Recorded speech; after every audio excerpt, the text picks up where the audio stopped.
Hi, നമസ്കാരം. കേരള സാക്ഷരതാ mission higher secondary തുല്യത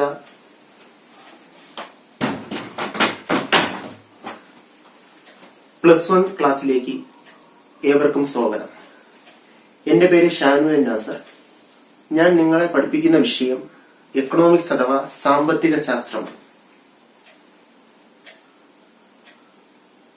ഇതിൽ കുറച്ച് ആൾക്കാർ 10ാം തരം തുല്യത കഴിഞ്ഞു വന്നവർ കാണും. കുറച്ചുപേർ മെയിൻ സ്ട്രീം 10ാം ക്ലാസ് പഠിച്ചതിനു ശേഷം ഹയർ സെക്കൻഡറി തുല്യതാ കോഴ്സിലേക്ക് വരുന്നവർ കാണും. അപ്പൊ അതുകൊണ്ട് തന്നെ പ്രധാനമായും നമുക്ക് എന്തൊക്കെ പഠിക്കാനുണ്ട്, എത്ര അധ്യായങ്ങളുണ്ട് എന്ന കാര്യം ഒരു ചെറിയ ഇൻട്രൊഡക്ഷൻ ആയിട്ട് പറയാൻ ഞാൻ ആഗ്രഹിക്കുന്നു. +1 എക്കണോമിക്സ് അഥവാ സാമ്പത്തിക ശാസ്ത്രം എന്ന വിഷയത്തെ ആസ്പദമാക്കി നമ്മൾ ടെക്സ്റ്റ് വിലയിരുത്തുമ്പോൾ പ്രധാനമായും നമ്മുടെ പാഠപുസ്തകത്തെ 2 ഭാഗമായിട്ട് തിരിച്ചിട്ടുണ്ട്. Part 1, part 2. പാർട്ട് 1 അഥവാ 1ാം ഭാഗത്തിൽ നമുക്കുള്ളത് ഇന്ത്യൻ എക്കണോമിക് ഡെവലപ്മെന്റ്, ഇന്ത്യയുടെ സാമ്പത്തിക വികസനം എന്ന് പറയുന്ന ഒരു ഭാഗമാണ്. ഇവിടെ നമുക്ക് 10 അധ്യായങ്ങളാണ് പഠിക്കാനുള്ളത്. ബ്രിട്ടീഷ് കാലഘട്ടത്തിലെ ഇന്ത്യൻ സമ്പദ് വ്യവസ്ഥ എന്ന 1ാമത്തെ എന്ന കാര്യം ചർച്ച ചെയ്യുന്ന സ്വാതന്ത്ര്യലബ്ധി കാലത്തെ ഇന്ത്യൻ സമ്പദ് വ്യവസ്ഥ, Indian economy on the eve of independence എന്ന ചാപ്റ്റർ. അത് കഴിഞ്ഞ് 1950 ഇന്ത്യ റിപ്പബ്ലിക് ആയത് മുതൽ 1990 ഇന്ത്യ പുത്തൻ സാമ്പത്തിക നയം നടപ്പിൽ വരുത്തുന്നത് വരെയുള്ള ആ ഒരു കാലഘട്ടത്തിലെ ഇന്ത്യൻ സമ്പദ് വ്യവസ്ഥ എങ്ങനെയായിരുന്നു, പ്രധാനമായും ഇന്ത്യയിലെ കാർഷിക മേഖല, വ്യാവസായിക മേഖല, സേവന മേഖല, ഈ 3 മേഖലകളുടെയും അവസ്ഥ എന്തായിരുന്നു, ഇന്ത്യയിൽ എന്തെല്ലാം നയങ്ങൾ, പോളിസീസ് ആണ് ഈ കാലയളവിൽ ഗവൺമെന്റ് കൊണ്ടുവന്നിട്ടുള്ളത്. ഇത്രയും കാര്യങ്ങളാണ് നമുക്ക് ആദ്യത്തെ 2 ചാപ്റ്ററിലായിട്ട് പഠിക്കേണ്ടത്. ആദ്യ ചാപ്റ്ററിൽ ബ്രിട്ടീഷ് കാലഘട്ടത്തിന് മുമ്പുള്ള ഇന്ത്യൻ സമ്പദ് വ്യവസ്ഥ എന്താണെന്ന് പറയുന്നുണ്ട്. ബ്രിട്ടീഷുകാരുടെ നയങ്ങൾ ഇന്ത്യയെ എങ്ങനെ ബാധിച്ചു എന്ന കാര്യം പറയുന്നുണ്ട്. ബ്രിട്ടീഷ് ഭരണം ഇന്ത്യയെ അനുകൂലമായിട്ടാണോ പ്രതികൂലമായിട്ടാണോ ബാധിച്ചത് ആ കാര്യവും പറയുന്നുണ്ട്. അടുത്ത 3ാമത്തെ അധ്യായത്തിലേക്ക് വരുമ്പോൾ 1990 ശേഷം നമ്മൾ ഇന്ന് കാണുന്ന സമ്പദ് വ്യവസ്ഥ വരെ ഇന്ത്യൻ എക്കോണമി, ഇന്ത്യൻ സമ്പദ് വ്യവസ്ഥ എങ്ങനെ വളർന്നു എന്ന കാര്യമാണ്. അതിൽ പ്രധാനമായിട്ട് നമുക്കുള്ളത് 1991 ഇന്ത്യയിൽ നടപ്പിൽ വരുത്തുന്ന പുത്തൻ സാമ്പത്തിക നയം, ഉദാരവൽക്കരണം, സ്വകാര്യവൽക്കരണം, ആഗോളവൽക്കരണം എന്നിങ്ങനെ ഉപശീർഷകങ്ങളിലായി നടപ്പിൽ വരുത്തുന്ന പുത്തൻ സാമ്പത്തിക നയം, ന്യൂ എക്കണോമിക് പോളിസി, അതിന്റെ ഓരോന്നിന്റെയും ഭാഗങ്ങൾ എന്തൊക്കെയായിരുന്നു എന്നും അത് ഇന്ത്യൻ സമ്പദ് വ്യവസ്ഥയിൽ പിന്നീട് എങ്ങനെ പ്രതിഫലിച്ചു എന്ന കാര്യവുമാണ് പഠിക്കേണ്ടത്. അതോടൊപ്പം തന്നെ ആഗോളവൽക്കരണത്തെ കുറിച്ച് അല്പം ഡീറ്റെയിൽഡ് ആയിട്ട് നമുക്ക് പഠിക്കാനായിട്ടുണ്ട്. അത് കഴിഞ്ഞ് തുടർന്നുള്ള ഓരോ അധ്യായങ്ങളും വിലയിരുത്തുമ്പോൾ ദാരിദ്ര്യ നിർമ്മാർജ്ജനത്തിന് വേണ്ടി ഇന്ത്യ ഗവൺമെന്റ് അവലംബിച്ചിട്ടുള്ള പദ്ധതികൾ, അതുപോലെ തൊഴിലില്ലായ്മ അതിനെ പരിഹരിക്കാൻ വേണ്ടി കൊണ്ടുവന്നിട്ടുള്ള പദ്ധതികൾ, അതുപോലെ തന്നെ ഗ്രാമീണ വികസനം, ഗ്രാമങ്ങളുടെ വികസനത്തിന്റെ ആവശ്യകത, അതുപോലെ വിഭവ വിനിയോഗം, പുനഃസ്ഥാപിക്കാൻ കഴിയുന്ന വിഭവം, പുനഃസ്ഥാപിക്കാൻ കഴിയാത്ത വിഭവം, മനുഷ്യ മൂലധന രൂപീകരണം. അപ്പൊ മനുഷ്യ മൂലധനം എന്ന് പറയുമ്പോൾ ഒരു രാജ്യത്തെ സമ്പദ് വ്യവസ്ഥയിൽ മനുഷ്യനെ എങ്ങനെ ഏറ്റവും സമൃദ്ധരായിട്ട് അല്ലെങ്കിൽ ഏറ്റവും കാര്യപ്രാപ്തിയുള്ളവരാക്കി മാറ്റാൻ കഴിയും, അത് കാണിക്കുന്ന അപ്പൊ വിദ്യാഭ്യാസം, ആരോഗ്യം, അടിസ്ഥാന സൗകര്യ വികസനം, ഇങ്ങനെയൊക്കെയുള്ള കാര്യങ്ങൾ കാണിക്കുന്ന ഒരു അധ്യായം. ചുരുക്കി പറഞ്ഞാൽ അതുപോലെ തന്നെ അവസാന അധ്യായം എന്ന് പറയുന്നത് ഇന്ത്യയും ഇന്ത്യയുടെ അയൽ രാജ്യങ്ങളായ ചൈന, പാകിസ്ഥാൻ, പ്രധാനമായിട്ട് ചൈനയും പാകിസ്ഥാനും ആ രാജ്യങ്ങളുമായിട്ടുള്ള സാമ്പത്തിക വികസന താരതമ്യ പഠനവും കൂടിയാണ്. ഇപ്പൊ ചുരുക്കി പറഞ്ഞാൽ നമ്മുടെ രാജ്യത്തിന്റെ സമ്പദ് വ്യവസ്ഥ ഇന്നലകളിൽ എന്തായിരുന്നു എന്നും ഇന്നത് എങ്ങനെ നിൽക്കുന്നു എന്നും അയൽ രാജ്യങ്ങളുമായിട്ട് താരതമ്യം ചെയ്യുമ്പോൾ, അല്ലെങ്കിൽ വികസ്വര രാജ്യങ്ങളുമായി താരതമ്യം ചെയ്യുമ്പോൾ നമ്മുടെ ഇന്ത്യൻ സമ്പദ് വ്യവസ്ഥയിലെ നിലവിലെ അവസ്ഥ എന്താണ് എന്നും പഠിതാക്കളെ ബോധ്യപ്പെടുത്തുക എന്ന ലക്ഷ്യമാണ് പാർട്ട് 1 പാഠ്യപദ്ധതി തയ്യാറാക്കിയിരിക്കുമ്പോൾ പ്രധാനമായും അധ്യാപകർ സ്വീകരിച്ചിരിക്കുന്നത്. നിങ്ങൾക്കറിയാം, അല്ലെങ്കിൽ വീഡിയോ ഇപ്പം പബ്ലിക് ആയിട്ടാണ് വരുന്നത്, യൂട്യൂബിലാണ് വരുന്നത്. അപ്പൊ നിങ്ങൾക്കറിയാം പല കാറ്റഗറിയിൽപ്പെട്ട ആൾക്കാർ വീഡിയോ കാണും. പ്രധാനമായിട്ടും ശ്രദ്ധിക്കേണ്ടത് ഇത് ഹയർ സെക്കൻഡറി തുല്യതാ പാഠ്യപദ്ധതി എന്ന കേരള സർക്കാരിന്റെ സാക്ഷരതാ മിഷന് കീഴിൽ പൊതുവിദ്യാഭ്യാസ വകുപ്പും SCERTയും ചേർന്ന് സംഘടിപ്പിക്കുന്ന കോഴ്സിന്റെ അധ്യയനമാണ്. അപ്പോൾ സാധാരണ സ്കൂളിലെ സിലബസ് എന്ന് പറയുന്നത് പെഡഗോജി അല്ലെങ്കിൽ ബോധനശാസ്ത്രത്തെ അടിസ്ഥാനപ്പെടുത്തിയുള്ള ഒരു പാഠ്യപദ്ധതിയാണ്. ഇവിടുത്തെ സിലബസ് എന്ന് പറയുന്നത് അണ്ടർഗോജിയാണ്. അതായത് നമ്മൾ കേട്ടു വളർന്ന അല്ലെങ്കിൽ നമ്മൾ പരിചയിച്ച, നമ്മുടെ പഠിതാക്കൾ പ്രായം കൂടിയ ആൾക്കാരാണ്, അവർ പരിചയിച്ച ആ ഒരു സാഹചര്യത്തിൽ നിന്നും അവരിലെ വിദ്യാഭ്യാസം അല്ലെങ്കിൽ അവരുടെ അറിവ് പരിപോഷിപ്പിക്കുന്ന രീതിയിലാണ് ഈ ക്ലാസ്സുകൾ സംഘടിപ്പിക്കുക. അപ്പം പാറ്റേണിന്റെ വ്യത്യാസം ഉണ്ടാകും. പെഡഗോജി സിലബസ് അല്ല അണ്ടർഗോജി സിലബസിനകത്ത് വരിക. ക്ലാസ് ഇൻട്രൊഡ്യൂസ് ചെയ്യുന്ന രീതിയും ബാക്കിയുള്ളതിനും വ്യത്യാസം വരും. പിന്നെ ഫുള്ള് മലയാളമായിരിക്കും. തുല്യതയിൽ ഇംഗ്ലീഷ് കമ്മ്യൂണിക്കേഷൻ ആയിട്ട് നമ്മൾ യൂസ് ചെയ്യാറില്ല. എന്നാലും ചില വാക്കുകളുടെ ടെക്സ്റ്റിലുള്ള കുറച്ച് കാര്യങ്ങൾ ഇംഗ്ലീഷിൽ നമുക്ക് പറയേണ്ടതായിട്ടുണ്ട്. ഓക്കെ, അപ്പൊ അത് ഒരു ആമുഖമായിട്ട് പറയാനുള്ളതാണ്. ഇടയ്ക്ക് വിട്ടുപോയി കൂട്ടിച്ചേർത്ത് തന്നേ ഉള്ളൂ. അപ്പൊ 10 ചാപ്റ്റർ അടങ്ങുന്ന ഇന്ത്യൻ എക്കണോമിക് ഡെവലപ്മെന്റ് അല്ലെങ്കിൽ ഇന്ത്യൻ സാമ്പത്തിക വികസനം എന്നതാണ് ആദ്യത്തെ പാഠപുസ്തകം. അത് രണ്ടാം ഭാഗത്തേക്ക് വരുമ്പോൾ സ്റ്റാറ്റിസ്റ്റിക്സ് ഫോർ എക്കണോമിക്സ്, സാംഖികം സാമ്പത്തിക ശാസ്ത്രത്തിന് എന്ന രണ്ടാമത്തെ ഭാഗം. ഇവിടെ 9 അധ്യായങ്ങളാണ് നമുക്ക് പഠിക്കാനുള്ളത്. സ്റ്റാറ്റിസ്റ്റിക്സ് എന്ന് പറഞ്ഞാൽ സാംഖികം അല്ലെങ്കിൽ സ്ഥിതിവിവര ശാസ്ത്രം എന്ന് പറയും. ഇപ്പൊ കണക്കുകൾ കൂട്ടുക, കുറയ്ക്കുക, ഗുണിക്കുക, ഹരിക്കുക, ഇതാണ് അടിസ്ഥാന ഗണിതശാസ്ത്ര ക്രിയകൾ. അതേപോലെ തന്നെ നമ്മൾ സാമ്പത്തിക ശാസ്ത്രം പഠിക്കുന്ന ഒരു വിദ്യാർത്ഥിയെ സംബന്ധിച്ചിടത്തോളം, ഒരു പഠിതാവിനെ സംബന്ധിച്ചിടത്തോളം ഒരു ഗ്രാഫ് അല്ലെങ്കിൽ ഒരു ഡയഗ്രാം നമ്മൾ പത്രമൊക്കെ എടുത്ത് നോക്കിക്കഴിഞ്ഞാൽ മനസ്സിലാകും. സ്വർണ്ണവില കൂടി അതിനൊരു ഗ്രാഫ് കാണിക്കും. അല്ലെങ്കിൽ ഓഹരി വിപണിയിൽ തകർച്ച അതിനൊരു ഗ്രാഫ് കാണിക്കും. അപ്പൊ ഇങ്ങനെയുള്ള ഗ്രാഫുകൾ വിശകലനം ചെയ്യാൻ പഠിക്കേണ്ടത് ഒരു സാമ്പത്തിക ശാസ്ത്ര പഠിതാവിന് ഒഴിച്ചുകൂടാനാകാത്തൊരു കാര്യമാണ്. അതുകൊണ്ട് തന്നെ ഒരു ഗ്രാഫ് എങ്ങനെ വരയ്ക്കാം, ഒരു ഗ്രാഫ് നമുക്ക് എങ്ങനെ വിശകലനം ചെയ്യാൻ പറ്റും എന്നീ കാര്യങ്ങളാണ് സ്റ്റാറ്റിസ്റ്റിക്സിലെ ആദ്യത്തെ 3-4 ചാപ്റ്ററിൽ നമ്മൾ പഠിക്കുക. അത് കഴിഞ്ഞ് നമ്മൾ പോകുമ്പോൾ നമ്മൾ കണക്ക് ചെയ്യുന്ന കുറച്ച് കാര്യങ്ങൾ, അതായത് ശരാശരി എങ്ങനെ കണ്ടുപിടിക്കും, വ്യതിയാനങ്ങൾ ഡിസ്പേർഷൻ എന്ന് പറയുന്ന സംഭവം എങ്ങനെ നമ്മൾ കണ്ടുപിടിക്കും, 2 2-ൽ കൂടുതലോ വേരിയബിൾസ് ചരങ്ങൾ കിട്ടിക്കഴിഞ്ഞാൽ അവരുടെ ബന്ധം എങ്ങനെ കണ്ടുപിടിക്കും. ഇപ്പൊ ഉദാഹരണത്തിന് കഴിഞ്ഞ കുറെ നാൾ എടുക്കുന്നു, ഇപ്പോ സാധനങ്ങളുടെ വിലയും സാധനം വാങ്ങുന്ന അളവും തമ്മിലൊരു ബന്ധമുണ്ട്. ആ ബന്ധം എങ്ങനെയാണ്, സാധനങ്ങളുടെ വില കൂടുമ്പോൾ വാങ്ങുന്ന അളവ് കൂടുന്നുണ്ടോ, വാങ്ങുന്ന അളവ് കുറയുന്നുണ്ടോ, ഇങ്ങനെയുള്ള കാര്യങ്ങൾ നമ്മൾ പഠിക്കും. അത് നമ്മൾ കോറിലേഷൻ അല്ലെങ്കിൽ സഹബന്ധം എന്ന് പറയും.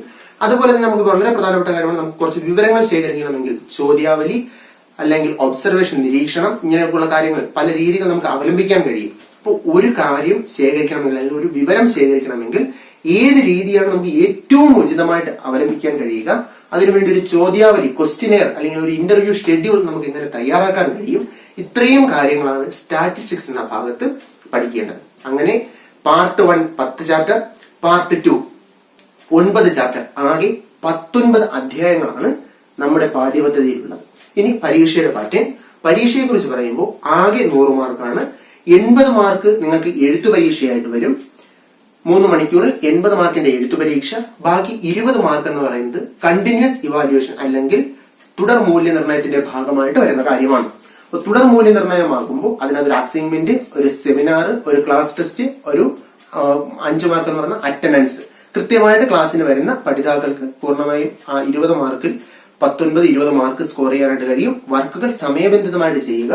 ഇപ്പൊ നമുക്ക് തുടക്കത്തിൽ ഞാൻ ഉൾപ്പെടെയുള്ള എല്ലാ അധ്യാപകരും നിങ്ങളുടെ മുന്നിൽ വന്ന് ഒരു പരസ്പര പങ്കുവയ്ക്കലിലൂടെ ക്ലാസ്സുകൾ നടത്തേണ്ട സമയമാണ്. പക്ഷെ സാഹചര്യം, കൊറോണ എന്ന് പറയുന്ന വൈറസ് ലോകമാകെ പിടിമുറുക്കിയത് കൊണ്ട് ഞങ്ങളുടെ വീട്ടില് മുറികളിൽ ഇരുന്ന് നിങ്ങളുടെ വീട്ടിൽ നിങ്ങളുടെ മുറിക്കകത്തിരിക്കുന്ന നിങ്ങളെ പഠിപ്പിക്കുന്നു. അത്രയേ ഉള്ളൂ. അപ്പൊ എന്തായാലും ക്ലാസ്സിനെ കുറിച്ച് നിങ്ങൾക്ക് എല്ലാവർക്കും വാട്സ്ആപ്പ് ഗ്രൂപ്പ് ഉണ്ട്. ഇതിപ്പം 1-ൽ കൂടുതൽ സെന്റർ യൂസ് ചെയ്യുന്ന വീഡിയോസ് ആണ്. അപ്പോൾ എല്ലാവർക്കും വാട്സ്ആപ്പ് ഉണ്ട്, വാട്സ്ആപ്പ് ഗ്രൂപ്പ് ഉണ്ട്. അതിനകത്ത് നിങ്ങളുടെ സംശയങ്ങൾ അല്ലെങ്കിൽ സാമ്പത്തിക ശാസ്ത്രവുമായി ബന്ധപ്പെട്ട് നിങ്ങളുടെ മനസ്സിൽ ഉദിക്കുന്ന എന്തെങ്കിലും സംശയങ്ങൾ ഉണ്ടെങ്കിൽ അത് ധൈര്യമായിട്ട് ചോദിക്കാം. നിങ്ങൾക്ക് വായിക്കുമ്പോൾ, പത്രം വായിക്കുമ്പോഴോ അല്ലെങ്കിൽ വേറെ ഏതെങ്കിലും മാസിക വായിക്കുമ്പോഴോ ദൃശ്യമാധ്യമങ്ങൾ കാണുമ്പോഴോ ഈവൻ നിങ്ങളുടെ ഫോണിലെ വാട്സപ്പിൽ കിട്ടുന്ന മെസ്സേജ് വരെയുള്ള കാര്യങ്ങൾ എക്കണോമിക്സുമായിട്ട് റിലേറ്റ് ചെയ്തതാകണമെന്നേ ഉള്ളൂ. വെറുതെ ബാക്കി വിളിച്ചോട്ടോ അങ്ങനെയുള്ള ഒന്നും ചോദിക്കരുത്. ആത്മഹത്യ അതൊന്നും ചോദിക്കരുത്. എക്കണോമിക്സുമായിട്ട് ബന്ധപ്പെടുന്ന സാമ്പത്തിക ശാസ്ത്രത്തിന്റെ പരിധിക്കുള്ളിൽ വരുന്ന എന്ത് കാര്യവും നമുക്ക് അതിനകത്ത് ചർച്ച ചെയ്യാം. ഒപ്പം നമുക്ക് ചർച്ചയല്ല പ്രധാനം, നമ്മുടെ ലക്ഷ്യം എന്താണ്, നമുക്ക് 2 വർഷം കൊണ്ട് +2 കംപ്ലീറ്റ് ആയി ഇറങ്ങണം. പലർക്കും പ്രൊമോഷൻ, ബാക്കിയുള്ള കാര്യങ്ങൾക്ക് +2 അത്യാവശ്യമാണ്. ഇത് സർക്കാർ നടത്തുന്ന കോഴ്സാണ്, പൂർണ്ണമായും അംഗീകാരമുള്ള കോഴ്സാണ്. അപ്പോ ഇനി കൂടുതൽ കാര്യങ്ങളിലേക്ക് ഞാൻ പോകുന്നില്ല, നമുക്ക് നമ്മുടെ ക്ലാസ്സിലേക്ക് കിടക്കാം. ഞാൻ ഇന്ന് നിങ്ങളുമായിട്ട് പങ്കുവയ്ക്കുന്നത് ഇന്ത്യൻ എക്കണോമിക് ഡെവലപ്മെന്റിലെ ആദ്യത്തെ അധ്യായമാണ്. ചാപ്റ്ററിന്റെ പേര് തന്നെ സ്വാതന്ത്ര്യലബ്ധി കാലത്തെ ഇന്ത്യൻ സമ്പദ് വ്യവസ്ഥ.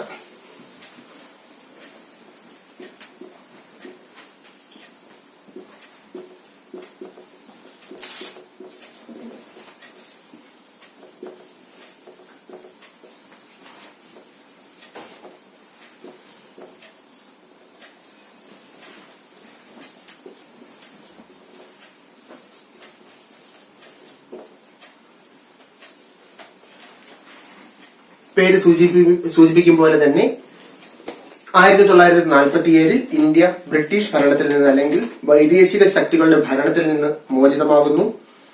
ആ ഒരു ടൈം വരെ, അതായത് ഇന്ത്യയിൽ വൈദേശിക ശക്തികൾ വരുന്നതിന് തൊട്ട് മുമ്പ് ഇന്ത്യ എങ്ങനെയായിരുന്നു, വൈദേശിക ശക്തികൾ വന്ന് അവർ ഇന്ത്യയിൽ നടപ്പിലാക്കിയ നയങ്ങൾ ഏതെല്ലാം, ഇത് ഇന്ത്യയെ എങ്ങനെ അനുകൂലമായിട്ടാണോ പ്രതികൂലമായിട്ടാണോ ബാധിച്ചത്, ഈ 3 കാര്യങ്ങളാണ് നമുക്ക് പ്രധാനമായിട്ട് ഈ അധ്യായത്തിൽ പഠിക്കേണ്ടത്. ഓക്കെ, അപ്പൊ ആദ്യത്തെ ഭാഗം ബ്രിട്ടീഷ് ആഗമനത്തിന് മുമ്പ് എങ്ങനെയായിരുന്നു ഇന്ത്യൻ സമ്പദ് വ്യവസ്ഥ. ബ്രിട്ടീഷ് ആഗമനത്തിന് മുമ്പ്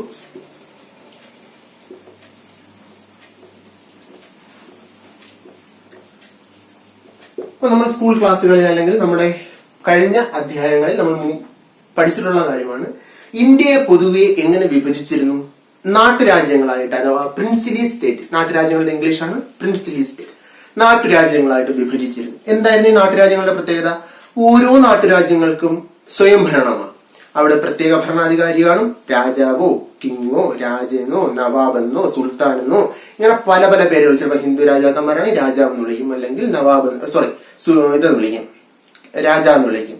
ഓക്കെ, മുസ്ലിം ഭരണാധികാരികളാണെങ്കിൽ സുൽത്താൻ എന്ന് വിളിക്കും, അല്ലെങ്കിൽ നവാബ് എന്ന് വിളിക്കും. ഇങ്ങനെ പല പേരുകളിൽ അറിയപ്പെട്ടിരുന്നുവെങ്കിൽ ഇവരൊക്കെ എന്താണ് ചെയ്തത്?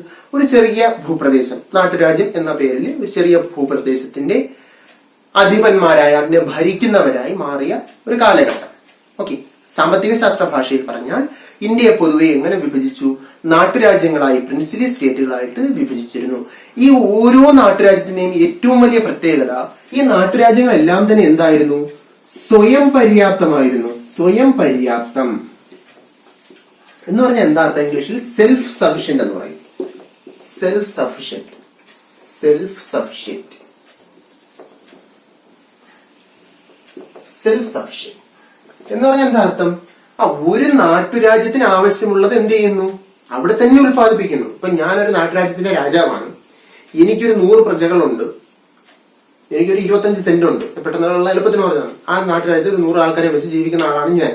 അപ്പൊ നമുക്ക് വേണ്ട ഭക്ഷ്യവസ്തുക്കളാകട്ടെ, ബാക്കിയുള്ള നാണ്യവിളകളാകട്ടെ, എന്തായാലും അത് ആ പ്രദേശത്ത് തന്നെ ഉത്പാദിപ്പിക്കും. നമ്മൾ ആരെയും ആശ്രയിക്കുന്നില്ല. സ്വയം നിലനിൽക്കാനുള്ള ശേഷി, അതാണ് സ്വയം പര്യാപ്തത അല്ലെങ്കിൽ സെൽഫ് സഫിഷ്യന്റ് എന്ന് പറയുന്നത്. അപ്പൊ ഇന്ത്യയിലെ നാട്ടുരാജ്യങ്ങൾ, ഒട്ടുമിക്ക നാട്ടുരാജ്യങ്ങളും, ഭൂരിഭാഗം നാട്ടുരാജ്യങ്ങളും എന്തായിരുന്നു?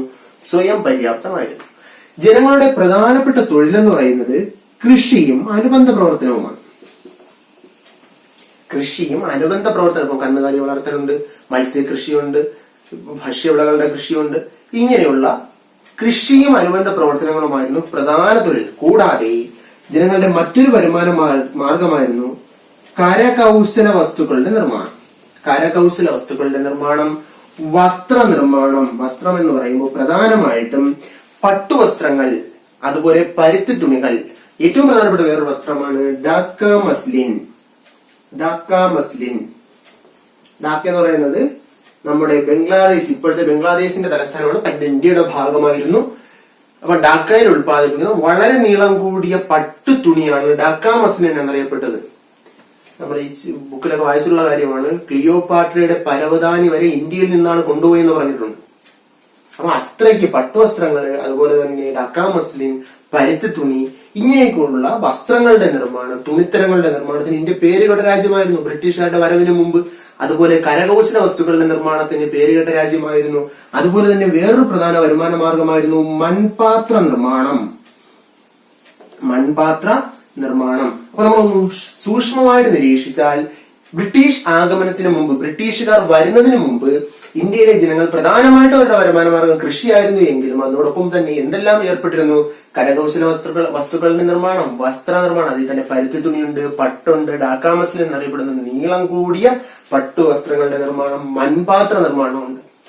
പിന്നെ മറ്റൊന്ന് വേറൊരു പ്രധാനപ്പെട്ട സവിശേഷതയായിരുന്നു ചെറുകിട വ്യവസായങ്ങൾ. ഇപ്പൊ കശുവണ്ടി വ്യവസായം പോലെ, കയർ വ്യവസായം പോലെ, ബീഡി വ്യവസായം പോലെയുള്ള ചെറുകിട വ്യവസായങ്ങളും ആ കാലഘട്ടത്തിൽ ഇന്ത്യയിൽ നിലനിന്നിരുന്നു.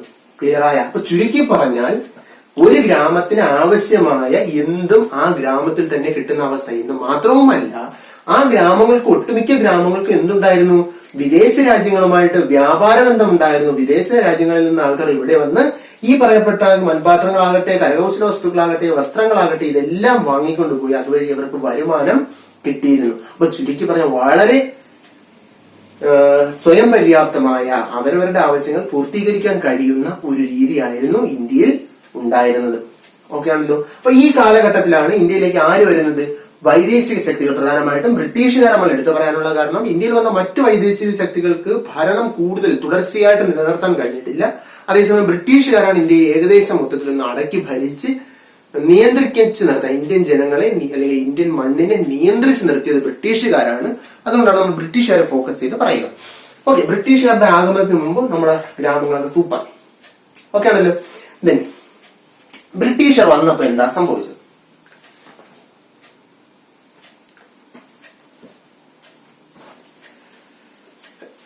കരിമ്പൻ കൂട്ടി കയറി ആനയെ കണക്കാക്കി കളഞ്ഞ ഇന്ത്യ, അത്രേ ഉള്ളൂ. അപ്പൊ നമ്മൾ നോക്കി, എല്ലാ സാധനവും പൊളി, ഇവിടെ എല്ലാം കിട്ടും, ഇവിടെ കിട്ടാത്തതായിട്ടൊന്നുമില്ല, അടിപൊളി സാധനം. ബ്രിട്ടീഷുകാർ വന്നപ്പോ ചെയ്തത് ഇന്ത്യൻ സമ്പദ് വ്യവസ്ഥയെ ബ്രിട്ടീഷ് ഭരണ അടിമുടി മാറ്റി. നമുക്ക് എങ്ങനെയൊക്കെയാണ് ആ മാറ്റം എന്ന് നോക്കാം.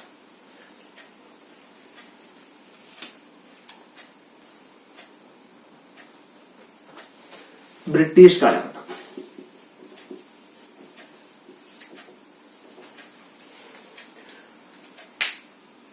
ബ്രിട്ടീഷുകാർ ഇന്ത്യയിൽ വന്നതിന് ശേഷം ചെയ്തത് ഇന്ത്യയുടെ നിലനിൽപ്പ് അല്ലെങ്കിൽ ഇന്ത്യൻ ജനങ്ങളുടെ നിലനിൽപ്പ് വകവയ്ക്കാതെ ബ്രിട്ടീഷുകാർക്ക് ലാഭം ഉണ്ടാക്കുക, അവർക്ക് ആവശ്യമായ വിഭവങ്ങൾ കടത്താനുള്ള ഒരു കോളനിയായിട്ട് അവരെന്ത് ചെയ്യുന്നു? ഇന്ത്യയെ മാറ്റുന്നു. ബ്രിട്ടീഷുകാർക്ക് അവർക്ക് ആവശ്യമായ വിഭവങ്ങൾ കടത്താനുള്ള ഒരു കോളനി അല്ലെങ്കിൽ ഒരു ഏരിയ, ഒരു പ്രദേശമായിട്ട് ഇന്ത്യയെ മാറ്റുന്നു. മാത്രവുമല്ല, ബ്രിട്ടീഷുകാർ കൊണ്ടുവരുന്ന നയങ്ങള് നമ്മുടെ കാർഷിക മേഖലയെയും അതുപോലെ തന്നെ ചെറുകിട വ്യവസായ മേഖലയെയും വളരെയധികം പിന്നോട്ട് നയിച്ചു. ഇന്ത്യയിൽ ബ്രിട്ടീഷുകാർ ഭൂനികുതി സമ്പ്രദായം കൊണ്ടുവന്നു. ഭൂനികുതി സമ്പ്രദായം, അതായത് കൃഷിക്കാരൻ കൃഷി ചെയ്യുന്ന ഭൂമിക്ക് എന്ത് കൊടുക്കണം? ഗവൺമെന്റിന് കരം കൊടുക്കണം, ടാക്സ്, നികുതി കൊടുക്കണം. ഓക്കെ, ഈ ഭൂനികുതി സമ്പ്രദായം പ്രധാനമായും 3 രീതിയിൽ 3 ഘട്ടങ്ങളിലായിട്ടാണ് ബ്രിട്ടീഷുകാർ നടപ്പിലാക്കിയത്. ആദ്യം ബ്രിട്ടീഷുകാർ കൊണ്ടുവന്ന നടപ്പിലാക്കിയ ഭൂനികുതി സമ്പ്രദായമായിരുന്നു സെമീന്ദാരി സമ്പ്രദായം. എന്താണ് സെമീന്ദാരി സമ്പ്രദായം? അപ്പൊ ഇതിനകത്ത് ചെയ്തത് ഭൂനികുതി കർഷകരിൽ നിന്ന് പിരിച്ച് ബ്രിട്ടീഷ് ഗവൺമെന്റിലേക്ക് അടയ്ക്കുന്നതിന് വേണ്ടി ഇടനിലക്കാരായിട്ട് സെമീന്ദാർ എന്നൊരു വിഭാഗത്തെ ബ്രിട്ടീഷ് ഗവൺമെന്റ് നിയമിച്ചു. എന്ത് ചെയ്യാനാണ്? ഭൂനികുതി കർഷകരിൽ നിന്ന് പിരിച്ച് ആർക്ക് കൊടുക്കണം? ബ്രിട്ടീഷുകാർക്ക് കൊടുക്കണം. അതിനുവേണ്ടിയാണ് ആരെ നിയമിച്ചത്? സെമീന്ദാർമാർ എന്നറിയപ്പെടുന്ന ഒരു വിഭാഗം ഇടനിലക്കാരെ നിയമിച്ചത്. ഓക്കെ ആണല്ലോ. ഇവരുടെ ജോലി അറിയാമോ? എന്താ? നികുതി കർഷകരിൽ നിന്ന് പിരിച്ച് ആർക്കൊണ്ട് കൊടുക്കുന്നു? ഗവൺമെന്റിന്റെ കയ്യിൽ കൊണ്ട് കൊടുക്കുന്നു. പക്ഷെ എന്താ സംഭവിച്ചെന്ന് വെച്ച് കഴിഞ്ഞാൽ ഈ സെമീന്ദാർമാര് കർഷകരിൽ നിന്ന് പലപ്പോഴും എന്ത് ചെയ്യാൻ തുടങ്ങി? അമിതമായിട്ട് നികുതി ഈടാക്കാൻ തുടങ്ങി. ഇപ്പൊ കർഷകൻ 5 രൂപ കൊടുക്കേണ്ട സ്ഥലത്ത് സെമീന്ദാർ പറയാം 50 രൂപ വേണമെന്ന് പറയാം. മനസ്സിലായ? അപ്പൊ ഒന്നാമത്തെ കർഷകരെ ചൂഷണം ചെയ്ത മാർഗം എന്താ? സെമീന്ദാർമാർ എന്ന് പറയുന്ന ഇടനിലക്കാര് അമിതമായിട്ട് കർഷകരിൽ നിന്ന് ഭൂനികുതി ഈടാക്കാൻ തുടങ്ങി. മാത്രവുമല്ല, കൃഷിയാണ്, നമുക്കറിയാം, മഴ കൂടുതൽ പെയ്തു, വെള്ളപ്പൊക്കം വന്നു, കൃഷി നശിക്കും. അല്ലെങ്കിൽ കൂടുതൽ വരൾച്ച വന്നു, ആവശ്യത്തിന് വെള്ളമില്ല, കൃഷി നശിക്കും. ശരിയല്ലേ? അപ്പൊ ഇങ്ങനെയൊക്കെ കൃഷിക്ക് നാശം സംഭവിച്ചാൽ, കൃഷിനാശം സംഭവിച്ചു കഴിഞ്ഞാൽ നികുതി കുറയ്ക്കാൻ ആര് തയ്യാറായില്ല? ബ്രിട്ടീഷുകാർ തയ്യാറായില്ല, സെമീന്ദാർമാർ തയ്യാറായില്ല. അപ്പൊ സെമീന്ദാർമാർ കർഷകരെ ചൂഷണം ചെയ്തുകൊണ്ടേയിരുന്നു. കൃഷിനാശം വെള്ളപ്പൊക്കം മൂലമോ അല്ലെങ്കിൽ വരൾച്ച മൂലമോ കൃഷിനാശം സംഭവിച്ചു കഴിഞ്ഞാൽ നികുതി കുറയ്ക്കാൻ, നികുതിയിൽ ഇളവ് ചെയ്യാൻ ബ്രിട്ടീഷുകാരോ നമ്മുടെ സെമീന്ദാർമാരോ തയ്യാറായില്ല. അപ്പൊ സ്വാഭാവിക കർഷകർ എന്ത് ചെയ്യും? പിന്നെ ഒരു പുല്ല് വേണ്ട എന്ന് വയ്ക്കും, അല്ലേ? അപ്പോ ഈ കർഷകരുടെ കൃഷി ഉപേക്ഷിച്ച് പോകുന്നതിന് ആര് കാരണമായി? സെമീന്ദാർമാരുടെ ഇടപെടൽ കാരണമായി. മാത്രമല്ല, വേറൊരു പ്രശ്നം ഉണ്ടായിരുന്നു. ഈ സെമീന്ദാർമാർ ആരെ പോലെ പ്രവർത്തിക്കാൻ തുടങ്ങി? ജന്മിമാരെ പോലെ പ്രവർത്തിക്കാൻ തുടങ്ങി. ഇടനിലക്കാരായിട്ട് നികുതി പിരിക്കേണ്ട ആൾക്കാരാ. അവരെന്ത് ചെയ്യുന്നു? കർഷകരെ അടക്കി ഭരിക്കാൻ തുടങ്ങി. ചെയ്യടാ കൃഷി, ഞാൻ പറയുന്ന കൃഷി നീ ഇവിടെ ചെയ്യണം എന്ന് പറഞ്ഞ് കർഷകരെ അടക്കി ഭരിക്കാൻ തുടങ്ങി. അതും കൃഷിയുടെ പിന്നോക്കാവസ്ഥയ്ക്ക് ഒരു കാരണമായി തീർന്നു. മറ്റൊന്നും, ഇന്ത്യയുടെ കാർഷിക മേഖല പ്രധാനമായിട്ടും ആശ്രയിച്ചത് മഴയെയായിരുന്നു. അപ്പൊ ജലസേചന സൗകര്യങ്ങൾ വളരെ കുറവായിരുന്നു. ബ്രിട്ടീഷുകാർ വന്നപ്പോൾ വീണ്ടും ഇത് ചൂഷണം, ഒരു സൈഡിൽ ചൂഷണം, ജലസേചന സൗകര്യം ഇല്ല, വളങ്ങളുടെ ഉപയോഗം പരിമിതം, ഇങ്ങനെയൊക്കെയുള്ള പ്രശ്നങ്ങൾ അല്ലെങ്കിൽ കൃഷിയുടെ ഉൽപാദനക്ഷമത കൂട്ടാൻ ആവശ്യമായ നടപടികൾ ആരും സ്വീകരിച്ചില്ല? ബ്രിട്ടീഷുകാർ സ്വീകരിച്ചില്ല. അത് നമ്മുടെ കൃഷിയുടെ പിന്നോക്കാവസ്ഥയ്ക്ക് കാരണമായി. ഇനി രണ്ടാമത് കൊണ്ടുവന്ന ഭൂനികുതി സമ്പ്രദായമായിരുന്നു റൈറ്റ് വാലി.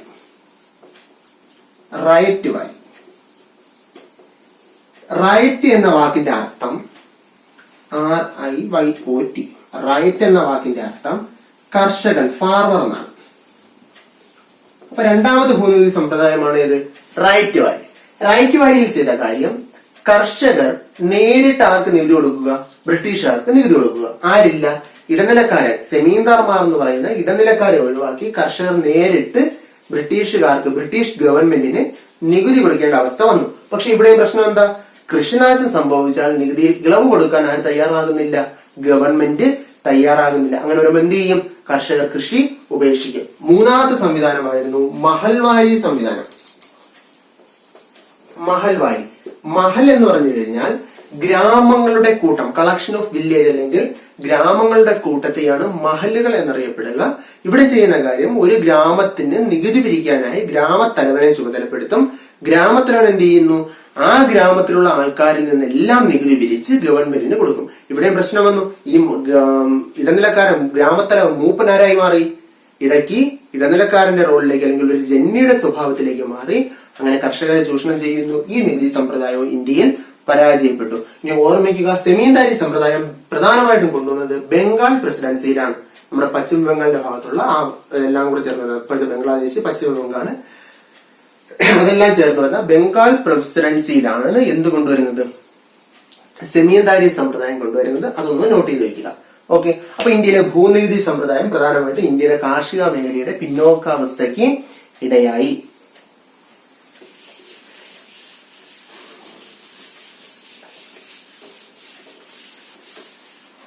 ഇനി നമ്മൾ അറിയേണ്ടത് കൃഷിയുടെ വാണിജ്യവൽക്കരണം എന്താണ്. ഇത്രയും ക്ലിയർ ആയാലും അടുത്ത കാര്യമാണ് അറിയേണ്ടത് കൃഷിയുടെ വാണിജ്യവൽക്കരണം.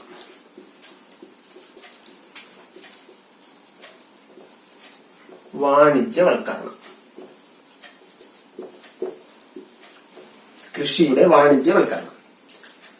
അപ്പൊ കൃഷിയുടെ വാണിജ്യവൽക്കരണം എന്ന് പറഞ്ഞു കഴിഞ്ഞാൽ, സാധാരണ ഇന്ത്യൻ ജനങ്ങൾ കൃഷി എന്തിനു വേണ്ടിയായിരുന്നു? ഭക്ഷ്യവസ്തുക്കൾ അവർക്ക് ലഭ്യമാവുക എന്ന ലക്ഷ്യത്തോടെയായിരുന്നു. അപ്പൊ ഇവിടെ കൃഷിയുടെ വാണിജ്യവൽക്കരണത്തിൽ ചെയ്തത്, ഭക്ഷ്യവസ്തുക്കൾക്ക് പകരം എന്തുൽപാദിപ്പിക്കുന്നു? വസ്തുക്കൾക്ക് പകരം എന്തുൽപാദിപ്പിക്കുന്നു? നാണ്യവിളകൾ ഉൽപ്പാദിപ്പിക്കും.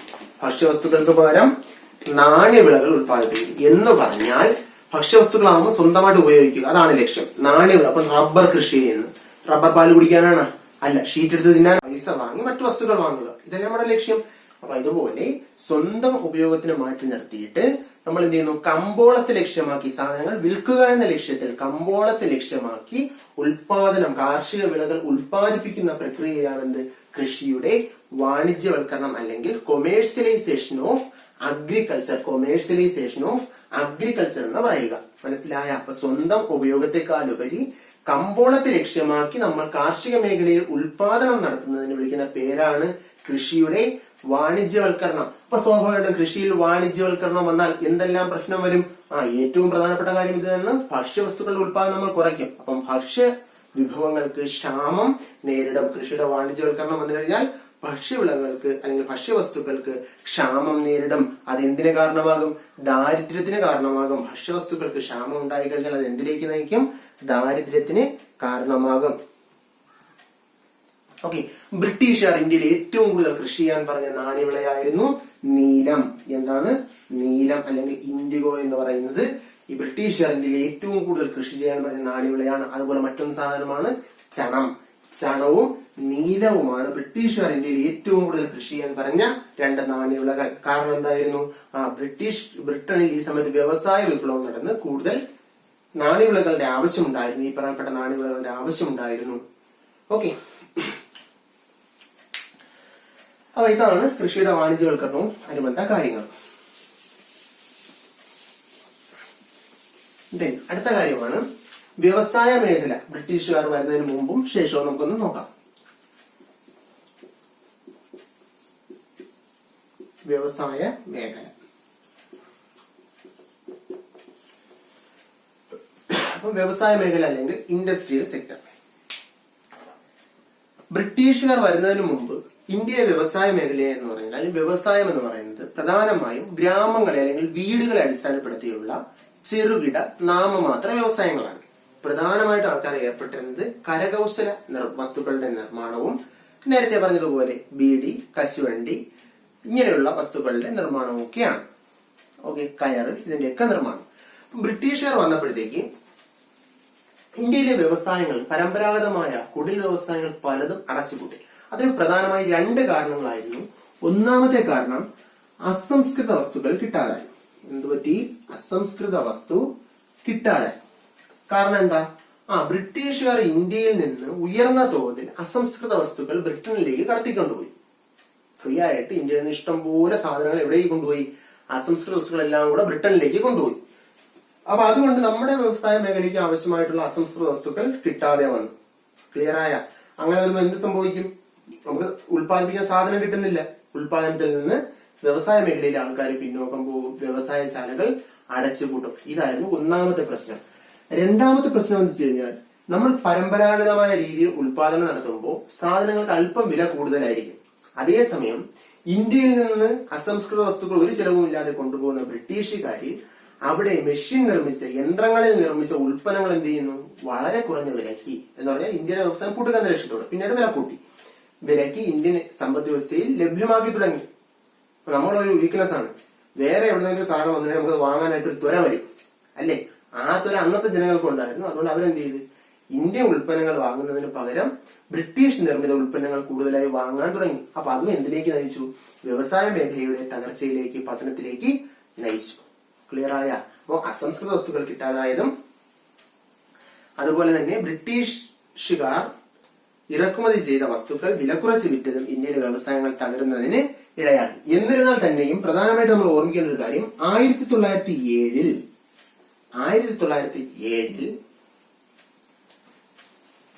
ഇപ്പോഴത്തെ ജാർഖണ്ഡിലെ ജാംഷഡ്പൂർ എന്ന സ്ഥലത്ത്, ജാംഷഡ്പൂർ ഇതിപ്പം ജാർഖണ്ഡിലാണ്, മഹേന്ദ്ര സിംഗ് ധോണിയുടെ ജന്മനാട്ടിലാണ്. ജനിച്ച സംസ്ഥാനമാണ് ജാർഖണ്ഡ്. ജാർഖണ്ഡിലാണ് ജാംഷഡ്പൂർ. പണ്ട് ഇത് ബീഹാറിന്റെ ഭാഗമായിരുന്നു. ഓക്കെ, അപ്പൊ 1907 ജാംഷഡ്പൂരില് ജാംഷഡ്ജി ടാറ്റ ടിസ്കോ എന്ന് പറയുന്നൊരു സംരംഭം, ഒരു ഇരുമ്പുരുക്കുശാല, Tata Iron and Steel Company, Tata Iron and Steel Company, TISCO എന്നൊരു സ്ഥാപനം സ്ഥാപിച്ചു. Tata Iron and Steel Company സ്ഥാപിച്ചു. അപ്പൊ ഇന്ത്യയിൽ വ്യവസായവൽക്കരണത്തിന്റെ അല്ലെങ്കിൽ വ്യവസായ വിപ്ലവത്തിന്റെ പിതാവ് എന്ന് പറയുന്നത് ആരെയാണ്? ജാംഷഡ്ജി ടാറ്റയാണ്. ഒരു മാർക്കിന്റെ ക്വസ്റ്റ്യൻ ആണ്. ഇന്ത്യയിൽ വ്യവസായവൽക്കരണത്തിന്റെ പിതാവ് എന്നറിയപ്പെടുന്നത് ആരെയാണ്? ജാംഷഡ്ജി ടാറ്റയാണ്. അയാൾ 1907 എന്ത് സ്ഥാപിക്കുന്നു? TISCO, Tata Iron and Steel company എവിടെ സ്ഥാപിച്ചു? ജാംഷഡ്പൂർ, ഇന്നത്തെ ജാർഖണ്ഡിന്റെ ഭാഗമായ ജാംഷഡ്പൂരിൽ സ്ഥാപിച്ചു. ഓക്കെ, 1900 ശേഷം ഇതോടൊപ്പം തന്നെ ഇന്ത്യയിൽ എന്തൊക്കെ വളർന്നു? ഇരുമ്പുരുക്ക് വ്യവസായം വളർന്നു വന്നു, പഞ്ചസാര വ്യവസായം വളർന്നു വന്നു. കരിമ്പുമായിട്ട് റിലേറ്റ് ചെയ്ത്, കരിമ്പിന്റെ കൃഷി കൂടി അതിന്റെ ഭാഗമായിട്ട് പഞ്ചസാര വ്യവസായങ്ങൾ വളർന്നു വന്നു. അതുപോലെ സിമന്റ് വ്യവസായവും റബ്ബർ വ്യവസായവും വളർന്നു വന്നു. അപ്പൊ ഇന്ത്യയിലെ വിഭവങ്ങൾ ബ്രിട്ടീഷുകാർ കടത്തിക്കൊണ്ടുപോയതുമായി ബന്ധപ്പെട്ട ഒരു സിദ്ധാന്തമാണ് ചോർച്ചാ സിദ്ധാന്തം.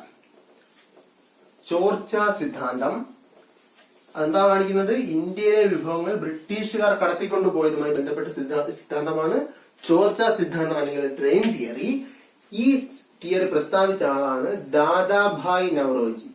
ദാദാഭായ് നവറോജി ഇന്ത്യയുടെ വന്ധ്യ വയോധികൻ എന്നറിയപ്പെടുന്ന വ്യക്തിയാണ് ദാദാഭായ് നവറോജി. ഇന്ത്യയിൽ ആദ്യമായിട്ട് ദേശീയ വരുമാനം 1881 ദേശീയ വരുമാനവും സെൻസസും ആദ്യമായിട്ട് കണക്കാക്കുന്ന വ്യക്തിയാണ് ദാദാഭായ് നവറോജി. എന്താണ് ദേശീയ വരുമാനം എന്ന് വെച്ച് കഴിഞ്ഞാൽ, ഒരു രാജ്യത്ത് ഒരു സാമ്പത്തിക വർഷം ഉൽപ്പാദിപ്പിക്കുന്ന അന്തിമ സാധന സേവനങ്ങളുടെ മൊത്തം മൂല്യത്തിനോടുകൂടി വിദേശത്ത് നിന്നുള്ള അറ്റഘടക വരുമാനവും കൂടി കൂട്ടിച്ചേർക്കുമ്പോൾ കിട്ടുന്നതാണ് എന്ത്? ദേശീയ വരുമാനം. അത് ആദ്യമായിട്ട് കണക്കാക്കിയ ആളാരാണ്? ദാദാഭായ് നവറോജിയാണ് ഇന്ത്യയിൽ. ഓക്കെ, അപ്പൊ ഇന്ത്യയിൽ ആദ്യമായിട്ട് ദേശീയ വരുമാനം കണക്കാക്കുന്നതാണ് ഒരു രാജ്യത്ത് ഒരു സാമ്പത്തിക വർഷം ഉൽപ്പാദിപ്പിക്കുന്ന അന്തിമ സാധന സേവനങ്ങളുടെ മൊത്തം മൂല്യത്തോടുകൂടി വിദേശത്ത് നിന്നുള്ള അറ്റഘടക വരുമാനം കൂടി കൂട്ടിച്ചേർക്കുമ്പോൾ കിട്ടുന്നതാണ് ദേശീയ വരുമാനം. ഇന്ത്യയിൽ ദേശീയ വരുമാനമായിട്ട് കണക്കാക്കുന്ന വ്യക്തിയാണ് ദാദാഭായ് നവറോജി. ശേഷം കണക്കാക്കിയ കുറച്ച് ആൾക്കാർ നമുക്ക് ഒറ്റയാനെ കണ്ടെത്താനായിട്ട് ഈ പേര് ചോദിക്കാറുണ്ട്. William Digby, William Digby, William Digby. ഫ്രണ്ട്ലി ഷിറാസ്, ഫ്രണ്ട്ലി ഷിറാസ്, വില്യം ഡിഗ്ബേ, ഫ്രണ്ട്ലി ഷിറാസ്.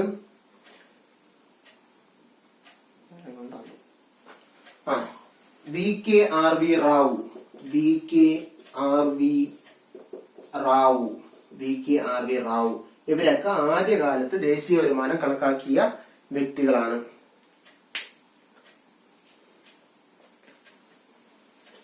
ഓക്കെ, അതുപോലെ ആർ സി ദേശായി ഉണ്ട്. വില്യം ഡിഗ്ബേ, ഫ്രണ്ട്ലി ഷിറാസ്, V K R V Rao, R P Desai തുടങ്ങിയ ആൾക്കാരെല്ലാം ദേശീയ വരുമാനം കണക്കാക്കിയതാണ്. പക്ഷെ ആദ്യം കണക്കാക്കിയ ആള് ആരാണ്? ദാദാഭായി നവറോജി, ദാദാഭായി നവറോജി. ചോർച്ചാ സിദ്ധാന്തം, ബ്രിട്ടീഷുകാർ ഇന്ത്യയിൽ നിന്ന് വിഭവങ്ങൾ കടത്തിക്കൊണ്ടു പോകുന്നതുമായിട്ട് ബന്ധപ്പെട്ട സിദ്ധാന്തമാണേത്? ചോർച്ചാ സിദ്ധാന്തം.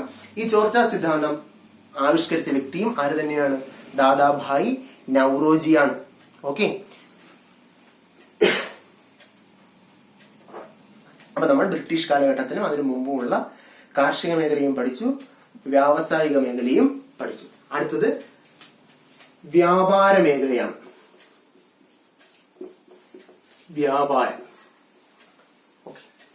അപ്പൊ വ്യാപാര മേഖലയിലേക്ക് വരുമ്പോൾ വളരെ പൗരാണികമായ, ഇപ്പൊ സിന്ധു നദീതട സംസ്കാരങ്ങൾ ഹിസ്റ്ററി പഠിച്ചാണ്. ആ സമയം തൊട്ട് നമുക്ക് എന്തുണ്ട്? വിദേശ രാജ്യങ്ങളുമായിട്ട് വ്യാപാര വാണിജ്യ ബന്ധമുണ്ട്. ഓക്കെ, അറബികളൊക്കെ പണ്ടേ ഇവിടെ വന്ന് സാധനങ്ങൾ കൊണ്ടുപോയിട്ടുണ്ട്. അതുപോലെ റോമാക്കാർ വന്നിട്ടുണ്ട്, ഗ്രീക്കുകാർ വന്നിട്ടുണ്ട്. അപ്പൊ വൈദേശിക ശക്തികൾ വ്യാപാരത്തിന് വേണ്ടി പണ്ട് പൗരാണിക കാലം മുതൽ, അല്ലെങ്കിൽ മനുഷ്യൻ എന്നാണോ ആദ്യ താമസം തുടങ്ങിയ ഒരു സമൂഹമായി മാറിയത്, ആ കാലം തൊട്ട് തന്നെ ഇന്ത്യക്ക് വിദേശ വ്യാപാരം ഉണ്ട്. പ്രധാനമായും ഇന്ത്യയിൽ നിന്ന് കൊണ്ടുപോയ വസ്തുക്കൾ നേരത്തെ പറയപ്പെട്ടതുപോലെ തന്നെ കരകൗശല വസ്തുക്കളും, അതുപോലെ തന്നെ എന്താ ഈ മൺപാത്രങ്ങള്, വസ്ത്രങ്ങൾ, പ്രത്യേകിച്ച് പട്ടു വസ്ത്രങ്ങൾ, ഇതൊക്കെയാണ് ഇന്ത്യയിൽ നിന്ന് പ്രധാനമായും കൊണ്ടുപോയത്. ശ്രീലങ്ക, പഴയ പേർഷ്യ എന്നറിയപ്പെട്ടിരുന്ന ഇറാൻ, ഇറാനിന്റെ പഴയ പേരാണ് പേർഷ്യ. അപ്പൊ ഈ രാജ്യങ്ങളൊക്കെ ഇന്ത്യക്ക് വ്യാപാര വാണിജ്യ ബന്ധങ്ങൾ ഉണ്ടായിരുന്നു. എന്നാൽ ബ്രിട്ടീഷുകാർ വന്നപ്പോൾ എന്താ സംഭവിച്ചത്? നമുക്കുള്ള ആവശ്യം പോലും നടക്കുന്നില്ല. ആ അവസ്ഥയിലേക്ക് മാറ്റിയെടുത്തു നമ്മുടെ ബ്രിട്ടീഷുകാർ ഇന്ത്യയെ. അവരെന്ത് ചെയ്യുന്നു? ഇന്ത്യയിൽ നിന്ന് വിഭവങ്ങൾ കൊണ്ടുപോയി. ആവശ്യത്തിന് ഇന്ത്യയിൽ ഉൽപാദനം ഇല്ല. ഇന്ത്യയുടെ വ്യാപാര ബന്ധം, വാണിജ്യ ബന്ധങ്ങളെല്ലാം തകർന്നു. വിദേശത്ത് നിന്ന് നമുക്ക് കിട്ടുന്ന വരുമാനം, ആദായം കുറഞ്ഞു. നമുക്ക് വ്യാപാര ബന്ധത്തിന്റെ അളവ് കൂടിയെന്ന് വെച്ചാൽ കൂടി. കാരണം ബ്രിട്ടീഷുകാരൻ ഇന്ത്യയിൽ നിന്ന് ഒരുപാട് വിഭവം കൊണ്ട്, പക്ഷെ അതിനനുസരിച്ച് വരവുണ്ടോ? ഇല്ല. ആ ഒരു വലിയ ധർമ്മസങ്കടത്തിലായി ഇന്ത്യൻ സമ്പദ് വ്യവസ്ഥ. അപ്പൊ അളവ് നോക്കുമ്പോൾ, ബാലൻസ് ഓഫ് ട്രേഡ്, വ്യാപാരം വെച്ച് നോക്കുമ്പോൾ ഇന്ത്യക്ക് ഉണ്ടെങ്കിലും ഇന്ത്യക്ക് എന്ത് കിട്ടുന്നില്ല? പൈസ കിട്ടുന്നില്ല, അടവ് ശിഷ്ടം ഉണ്ടാകുന്നില്ല. ഈ വിദേശ വ്യാപാരത്തിന്റെ അളവ് കൂടിയെങ്കിലും അതിൽ നിന്ന് കിട്ടുന്ന വരുമാനം, ആ ഒരു നമുക്ക് കിട്ടുന്ന ബെനിഫിറ്റ്, ആനുകൂല്യം, വരവെന്ന് പറയുന്നത് വളരെ കുറഞ്ഞു. കാരണം ബ്രിട്ടീഷുകാർ എപ്പോഴും ഇന്ത്യയുടെ വ്യവസായ നയത്തെ ഒരു ചൂഷണത്തിന് വേണ്ടി മാത്രം ഉപയോഗിക്കുകയാണ് ചെയ്തത്.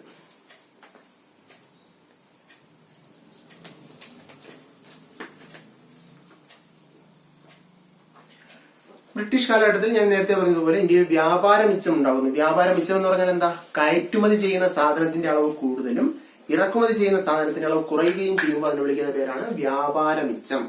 എന്നാൽ അവിടുത്തെ അടവ് ശിഷ്ടം കുറവായിരുന്നു എന്ന് പറഞ്ഞാൽ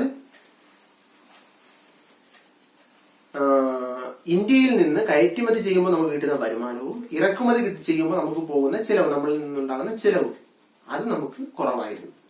എന്ന് പറഞ്ഞാൽ 500 രൂപയുടെ സാധനം നമ്മൾ കയറ്റുമതി ചെയ്യുമ്പോൾ നമുക്ക് 100 രൂപ കിട്ടും. 200 രൂപയുടെ സാധനം ഇറക്കുമതി ചെയ്യുമ്പോൾ നമ്മൾ 300 രൂപ കൊടുക്കേണ്ടിയും വരും. മനസ്സിലായില്ലേ? ആ ഒരു പ്രശ്നം വളരെ വലിയൊരു പ്രശ്നമാണ് അതുണ്ടായത്.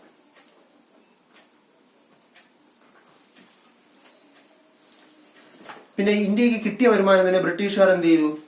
അവരുടെ ഉദ്യോഗസ്ഥരുടെ ശമ്പളമായിട്ടും ബാക്കി ആനുകൂല്യങ്ങളുമായിട്ടൊക്കെ വിതരണം ചെയ്തു. അതുപോലെ തന്നെ വേറൊരു പ്രശ്നമായിരുന്നു, നിത്യോപയോഗ സാധനങ്ങൾക്ക് പോലും വിലക്കയറ്റവും അതുപോലെ തന്നെ ക്ഷാമവും നേരിട്ടത്. അപ്പൊ ഇതെല്ലാം ഇന്ത്യയുടെ വ്യാപാര മേഖല ബ്രിട്ടീഷ് കാലഘട്ടത്തിൽ വളരെ പരിമിതമായിരുന്നു, അല്ലെങ്കിൽ പരിതാപകരമായിരുന്നു എന്ന് പറയാം. ഇനി അടുത്തൊരു കാര്യം നമുക്ക് പഠിക്കേണ്ടത്, കുറച്ച് കാര്യങ്ങൾ ഇങ്ങനെ ജസ്റ്റ് ഒന്ന് പറഞ്ഞു പോകാനുള്ളതേ ഉള്ളൂ.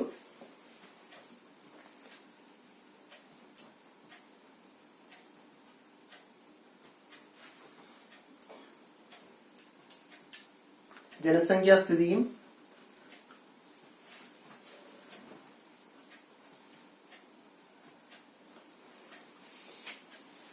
അടുത്ത ജനസംഖ്യാസ്ഥിതി, ഇന്ത്യയിലെ പോപ്പുലേഷൻ അല്ലെങ്കിൽ ജനസംഖ്യ എങ്ങനെയായിരുന്നു? ജനസംഖ്യാസ്ഥിതി. ഇപ്പൊ ജനസംഖ്യാസ്ഥിതി എന്ന് പറയുന്നത് ഒരു രാജ്യത്തിന്റെ പോപ്പുലേഷൻ അല്ലെങ്കിൽ ജനസംഖ്യ എത്രത്തോളം ഉണ്ട് എന്ന കണക്കെടുപ്പിനാണ് കനേഷ് കുമാരി അല്ലെങ്കിൽ നമ്മൾ എന്ത് പറയും, സെൻസസ് എന്ന് പറയും. അതിന്റെ മലയാളമാണ് കനേഷ് കുമാരി കണക്കെടുപ്പ് എന്ന് പറയും. ഇന്ത്യയിലെ 10 വർഷം കൂടുമ്പോഴാണ് സെൻസസ് നടപ്പിലാക്കുന്നത്. 1881 തുടങ്ങി ഓരോ 10 വർഷം കൂടുമ്പോഴും സെൻസസ് റിപ്പോർട്ട് പുറത്തു വരാറുണ്ട്. ഇനി ഇതിനകത്ത് നമ്മൾ അറിയേണ്ടതാണ് തിയറി ഓഫ് ഡെമോഗ്രഫിക് ട്രാൻസിഷൻ എന്ന് പറഞ്ഞാൽ ജനസംഖ്യ രൂപാന്തരണ സിദ്ധാന്തം. ജനസംഖ്യ രൂപാന്തരണ സിദ്ധാന്തം, തിയറി ഓഫ് ഡെമോഗ്രഫിക് ട്രാൻസിഷൻ. അപ്പൊ ഇതിനകത്ത് പറയുന്നത് ഒരു രാജ്യത്തിന്റെ ജനസംഖ്യയും ആ രാജ്യത്തിന്റെ സാമ്പത്തിക വളർച്ചയും തമ്മിലുള്ള ബന്ധം എന്താണ്? ഒരു രാജ്യത്തിന്റെ ജനസംഖ്യയും ആ രാജ്യത്തിന്റെ സാമ്പത്തിക വളർച്ചയും തമ്മിലുള്ള ബന്ധമാണ് എന്ത്? ജനസംഖ്യ രൂപാന്തരണ സിദ്ധാന്തം എന്ന് പറയുക. മനസ്സിലായ?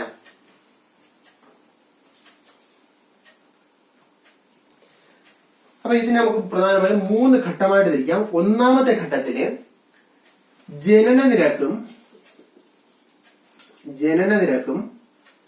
മരണനിരക്കും കൂടുതലായിരിക്കും. ജനനനിരക്കും മരണനിരക്കും കൂടുതലാണ്. ഇതാണ് ഒന്നാമത്തെ ഘട്ടം. ജനസംഖ്യ രൂപാന്തരണ സിദ്ധാന്തത്തിന് പ്രധാനമായും 3 ഘട്ടമാണ്. അതിൽ ഒന്നാമത്തെ ഘട്ടം എന്ന് പറയുന്നത് ജനനനിരക്കും കൂടുതലാണ്, മരണനിരക്കും കൂടുതലാണ്. കൂടുതൽ ആൾക്കാർ ജനിക്കും, കൂടുതൽ ആൾക്കാർ മരിക്കും. രണ്ടാം ഘട്ടത്തില് ജനനനിരക്ക് കൂടുതലാണ്, മരണനിരക്ക് എന്ത് ചെയ്യും? കുറയും. ജനനനിരക്ക് കൂടി തന്നെ നിൽക്കും, അതേസമയം എന്ത് കുറയുന്നു? മരണനിരക്ക് കുറയുന്നു. ജനനനിരക്കിൽ കുറവൊന്നുമില്ല, കൂടി തന്നെയാണ് നിൽക്കുന്നത്. അടുത്ത മൂന്നാമത്തെ ഘട്ടമാകുമ്പോ ജനനനിരക്കും കുറയും, മരണനിരക്കും എന്ത് ചെയ്യും? കുറയും. ഇതാണ് മൂന്നാമത്തെ ഘട്ടം. എന്ന് പറഞ്ഞാൽ മൂന്നാമത്തെ ഘട്ടത്തില് ജനസംഖ്യ എന്ത് ചെയ്യുന്നു?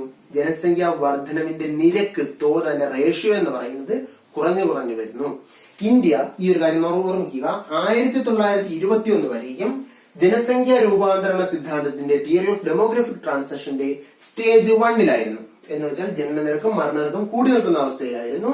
21-ലെ സെൻസസ് പ്രകാരം ഇന്ത്യ രണ്ടാം ഘട്ടത്തിലേക്ക് പ്രവേശിച്ചു. ജനനനിരക്ക് കൂടുകയും മരണനിരക്ക് കുറയുകയും ചെയ്യുന്ന രണ്ടാം ഘട്ടത്തിലേക്ക് ഇന്ത്യ പ്രവേശിച്ച വർഷം ഏതാണ്? 1921. ഓക്കെ.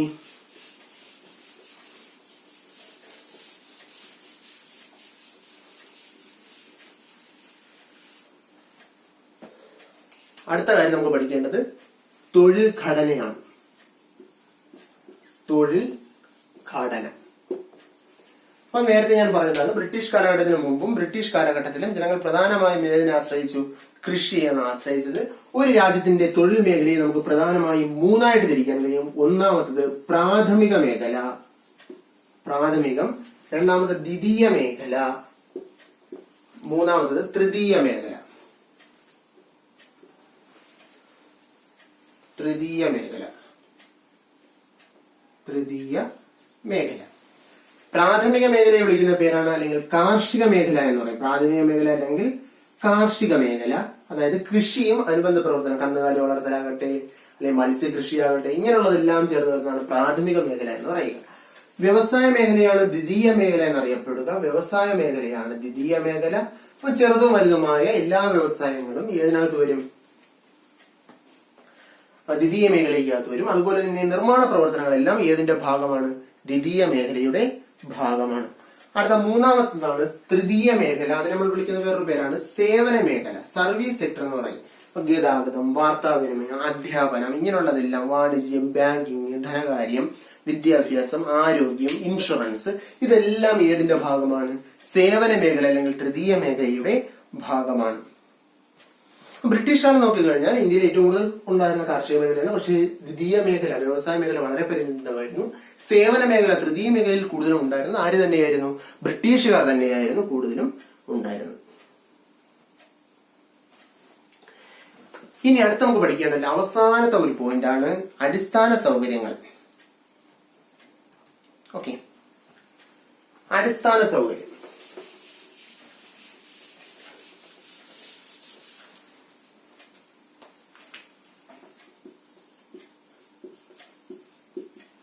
അടിസ്ഥാന സൗകര്യം എന്താണ്? അടിസ്ഥാന സൗകര്യം എന്ന് ചോദിച്ചു കഴിഞ്ഞാൽ ഒരു രാജ്യത്തിന്റെ പുരോഗതിക്ക് അല്ലെങ്കിൽ വളർച്ചയ്ക്ക് അത്യാവശ്യം വേണ്ട ഘടകങ്ങളാണ് എന്ത്? അടിസ്ഥാന സൗകര്യങ്ങൾ. അത്യാവശ്യം വേണ്ട സൗകര്യങ്ങളാണ് അടിസ്ഥാന സൗകര്യം. അപ്പൊ എന്തൊക്കെ വരും നമുക്കറിയാം. ഒന്ന് വിദ്യാഭ്യാസം വരും, ആരോഗ്യം വരും, റോഡ് വരും, ഗതാഗതം വരും, ദെൻ വൈദ്യുതി വരും, ആരോഗ്യ പരിപാലനം വരും. ഇങ്ങനെയുള്ള എല്ലാം ഇതിനകത്ത് വരുന്നതാണ്? അടിസ്ഥാന സൗകര്യത്തിനകത്ത് വരുന്നതാണ്. ബ്രിട്ടീഷുകാർ അല്ലെങ്കിൽ ബ്രിട്ടീഷ് ഭരണം കൊണ്ട് ഇന്ത്യക്ക് ഉണ്ടായ കുറച്ച് നേട്ടങ്ങൾ അടിസ്ഥാന സൗകര്യത്തിലായിരുന്നു. ഒന്ന്, ബ്രിട്ടീഷുകാർ ഇന്ത്യയിൽ റെയിൽവേ സംവിധാനം കൊണ്ടുവന്നു. എന്താണ് റെയിൽവേ സംവിധാനം വരുന്നത്? 1853 ഏപ്രിൽ 6 ബ്രിട്ടീഷുകാർ ഇന്ത്യയിൽ റെയിൽ ഗതാഗതം കൊണ്ടുവരുന്നത്. ഏപ്രിൽ 6. ഇതിന്റെ പ്രധാന ലക്ഷ്യം എന്തായിരുന്നു? ഗ്രാമങ്ങളിൽ നിന്ന് ബ്രിട്ടീഷുകാർക്ക് ആവശ്യമായ അസംസ്കൃത വസ്തുക്കൾ കടത്തലായിരുന്നു ലക്ഷ്യം. അതുപോലെ ബ്രിട്ടന്റെ ഉൽപ്പന്നങ്ങൾ എല്ലാ മേഖലകളിലും എത്തിക്കലായിരുന്നു ലക്ഷ്യമെങ്കിലും പിന്നീട് എന്ത് ചെയ്തു? ഇന്ത്യയുടെ ഗതാഗതത്തിൽ, സ്വാതന്ത്ര്യാനന്തരം ഇന്ത്യയുടെ ഗതാഗത മാർഗത്തിൽ വളരെ ഉയർന്നൊരു പങ്കാണ് വഹിച്ചത്. മാത്രവുമല്ല, ദീർഘദൂര യാത്ര വളരെ വേഗം നടക്കാൻ ഏത് സഹായിച്ചു? റെയിൽ ഗതാഗതം സഹായിച്ചു. ഭൂമിശാസ്ത്രപരമായിട്ടുള്ള വേർതിരിവുകൾ ഇല്ലാതാക്കി. അതുപോലെ തന്നെ കമ്പോളങ്ങളെയും ഉൽപാദന കേന്ദ്രങ്ങളെയും തമ്മിൽ എന്ത് ബന്ധിപ്പിച്ചു? റെയിൽ ഗതാഗതം ബന്ധിപ്പിച്ചു. അപ്പൊ നിങ്ങൾ തീവണ്ടി യാത്ര ചെയ്യുമ്പോൾ നോക്കിയാൽ മനസ്സിലാവും, റെയിൽ പാളങ്ങൾ കൂടുതലും കടന്നു പോകുന്നത് എങ്ങനെയായിരിക്കും? കുറെ വനത്തിൽ കൂടെ കടന്നു പോകും. ബാക്കി പോകുന്ന സിറ്റിയിൽ പോകുന്നതെല്ലാം ആ കാലഘട്ടത്തിലെ ഉൽപാദന മേഖലകൾ അല്ലെങ്കിൽ പ്രധാന സ്ഥലങ്ങളിലൂടെയാണ് കടന്നു പോകുന്നത്. അതിനെ ബേസ് ചെയ്താണ് പിന്നീട് പട്ടണങ്ങളും നഗരങ്ങളും മെട്രോപൊളിറ്റൻ സിറ്റികളും മെഗലോപൊളിറ്റൻ സിറ്റികളും ഒക്കെ ആയിട്ട് രാജ്യം വികസിച്ചത്. ഇനി രണ്ടാമത്തത് ജലഗതാഗതം. ജലഗതാഗതത്തിന് വേണ്ടിയുള്ള പുതിയ പുതിയ മാർഗങ്ങൾ അല്ലെങ്കിൽ ഡാമുകൾ, ഉൾനാടൻ ജലഗതാഗതത്തെ പ്രോത്സാഹിപ്പിച്ചു. അങ്ങനെയുള്ള കുറെ കാര്യങ്ങൾ ചെയ്തു. പിന്നെ കൊണ്ടുവന്ന വേറൊരു പരിഷ്കാരമായിരുന്നു കമ്പി തപാൽ അഥവാ ടെലിഗ്രാഫ് സംവിധാനം. അപ്പൊ ഇന്ത്യയിലെ വാർത്താവിനിമയ രംഗത്ത് കൊണ്ടുവന്ന വളരെ വലിയൊരു മാറ്റമായിരുന്നു ഇന്ത്യയിൽ നടപ്പിലാക്കിയ കമ്പി തപാൽ സംവിധാനം എന്ന് പറയും. അപ്പൊ ബ്രിട്ടീഷ് ഭരണത്തിന് പോരായ്മകൾ ഉണ്ടെങ്കിലും ഈ പറയപ്പെട്ട കുറച്ച് നേട്ടങ്ങൾ ഇന്ത്യയിൽ എന്ത് ചെയ്തു? ബ്രിട്ടീഷ് ഭരണം സംജാതമാക്കിയിട്ടുണ്ട്. പൊതുവെ പറഞ്ഞാൽ ബ്രിട്ടീഷ് ഭരണം ഇന്ത്യക്ക് കോട്ടമാണെങ്കിലും ചെറിയ ചെറിയ നേട്ടങ്ങൾ ഇന്ത്യക്ക് കിട്ടി. അപ്പൊ ഇത്രയും കാര്യങ്ങൾ നമ്മൾ ഒന്നാമത്തെ അധ്യായം ഒരു കഥ പോലെ നമുക്ക് കേട്ടിരിക്കാം. വായിച്ച വളരെ എളുപ്പം മനസ്സിലാകുന്ന കാര്യമാണ്. പാഠപുസ്തകം കൂടി എല്ലാവരും വായിക്കുക. ഓക്കെ, അപ്പൊ നമ്മൾ ഇന്ന് പഠിച്ചത് സ്വാതന്ത്ര്യലബ്ധികാലത്ത് ഇന്ത്യൻ സമ്പദ് വ്യവസ്ഥ എങ്ങനെയാണെന്ന് പഠിച്ചു. ബ്രിട്ടീഷുകാർ വരുന്നതിന് മുമ്പ് ഇന്ത്യൻ ഗ്രാമങ്ങളെല്ലാം തന്നെ സ്വയം പര്യാപ്തമായിരുന്നു എന്ന് പഠിച്ചു. ബ്രിട്ടീഷുകാർ വന്നപ്പോൾ ഈ സ്വയം പര്യാപ്തത നഷ്ടപ്പെട്ടു. ബ്രിട്ടീഷുകാർ അവർക്ക് ആവശ്യമായ വിഭവങ്ങൾ കണ്ടെത്താനുള്ള ഒരു കോളനി ആയിട്ട് ഇന്ത്യയെ മാറ്റിയെടുത്തു. കൃഷിയുടെ വാണിജ്യവൽക്കരണത്തിലേക്ക് ബ്രിട്ടീഷ് നയങ്ങൾ ഇന്ത്യയെ നയിച്ചു. ഭക്ഷ്യോൽപാദനങ്ങൾക്ക് പകരം സ്വന്തം ഉപയോഗത്തിന് പകരം കമ്പോളത്തെ ലക്ഷ്യമാക്കി നാണ്യവിളകൾ ഉൽപ്പാദിപ്പിക്കുന്നതിലേക്ക് ഇന്ത്യൻ കർഷകർ വഴിമാറി. അതുപോലെ തന്നെ ഇന്ത്യയിലെ പരമ്പരാഗതമായിട്ടുള്ള ചെറുകിട നാമമാത്ര കുടിൽ വ്യവസായങ്ങൾ, കരകൗശല വ്യവസായങ്ങൾ ഇതെല്ലാം അസംസ്കൃത വസ്തുക്കൾ ഇല്ലാത്തതിനാലും വിദേശ വ്യാപാരം കുറഞ്ഞതിനാലും നശിച്ചു. ബ്രിട്ടീഷുകാർ ഇന്ത്യയിൽ നിന്ന് ഫ്രീ ആയിട്ട് അല്ലെങ്കിൽ സൗജന്യമായിട്ട് അസംസ്കൃത വസ്തുക്കൾ കടത്തിക്കൊണ്ടുപോയി ബ്രിട്ടനിൽ ഉൽപ്പന്നം നടത്തി. ആ ഉൽപ്പന്നം ഇന്ത്യൻ വിപണിയിൽ തന്നെ തിരികെ ഇരട്ടി ലാഭം നേടി. ഇന്ത്യക്ക് വ്യാപാര മേഖല തകർന്നു. ഇന്ത്യക്ക് വ്യാപാര ശിഷ്ടം അല്ലെങ്കിൽ വ്യാപാര മെച്ചമുണ്ടായി എങ്കിലും അത് ഇന്ത്യൻ സമ്പദ് വ്യവസ്ഥയിൽ പ്രതിഫലിക്കാതെ പോയി. ഇന്ത്യയിലെ ജനങ്ങൾ പ്രധാനമായിട്ടും പ്രാഥമിക മേഖല അല്ലെങ്കിൽ കാർഷിക മേഖല, വ്യാവസായിക മേഖല അല്ലെങ്കിൽ ദ്വിതീയ മേഖല, സേവന മേഖല അല്ലെങ്കിൽ തൃതീയ മേഖല, ഇങ്ങനെ മൂന്ന്